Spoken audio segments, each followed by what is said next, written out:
Kailangang bantayan. Ito yung medyo mahirap para sa AB Bren. Nakatutok sila sa pag-clear ng wave. Nakatutok din sila dapat dito kay James Banks. Tsaka dito, we have to take note na napilitan din na mag-purify yung Moskov. Yung mga ganung moments na yung mga nasa side lanes mo na napipilit na mag-purify, parang ang concept kasi niyan medyo limited na agad. Mobility. Yung mobility, kung saan pwede pumunta, lalo na kapag ka na-target na. Sabihin na natin kung paano kukontrahin. Talagang dito sinabi nila nanggugulo na agad si Kuya Yawi. Information na naman. Itong si Zyda sa rotation kasi in a way, na-delay ni Yawi yun, tapos naka-first blood pa agad. Grabe ang juggle dun sa may top lane, pero may sagot naman sa may bottom lane. So hinabol na yung nagbibigay ng vision, pero kita mo yung gamitin mo na agad yung ultimate bago pa mag-turtle, pero di na natin ngayon kung ano mangyayari.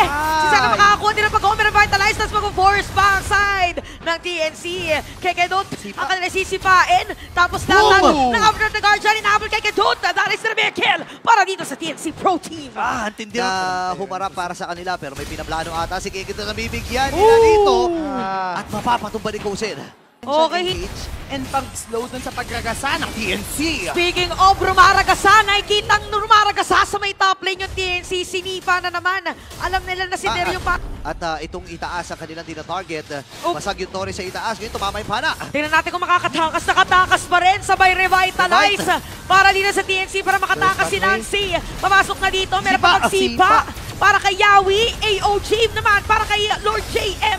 Si Zyda para makakakuha din ng pagong. Tuloy pa rin ang T-fight. Meron pa knock-up. Nako, hinahabol na si Zyda, mga patay, shutdown. At si JM makakatakas using that unbreakable skill. Na magkaroon ng team fight, di ba nagamit yung mga skills? Speaking of skills, bigla sumipa from the back!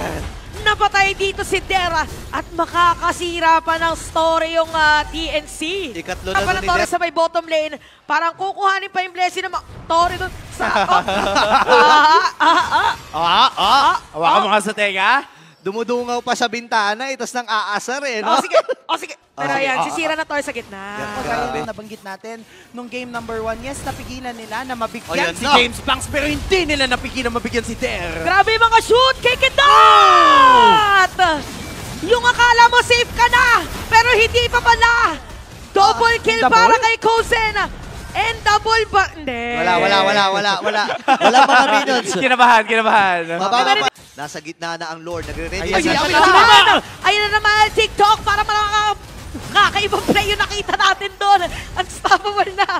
Para na kay Kosen, meron pa Lord dito sa may middle lane. Okay, si James makinasa ulit ng sila. Siya magiging Tony dapat ng Guardian gamit din. Same with the vengeance mula kay Der. Nakipagsamahin lang si Lord JM sa tatlo, pero tutunaw din siya. Tatlo ang babagsak para sa AB Bren. Habang TNC. Ay, lumalaban! Lumalaban nata nila to, ha? Ay! Sino man nanalo dito sa mga marksman natin?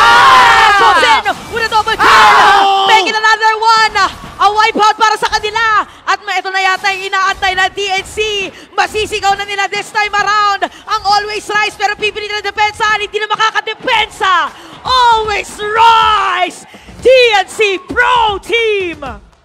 Tuloy ang paglipad ng Phoenix sa laban na ito.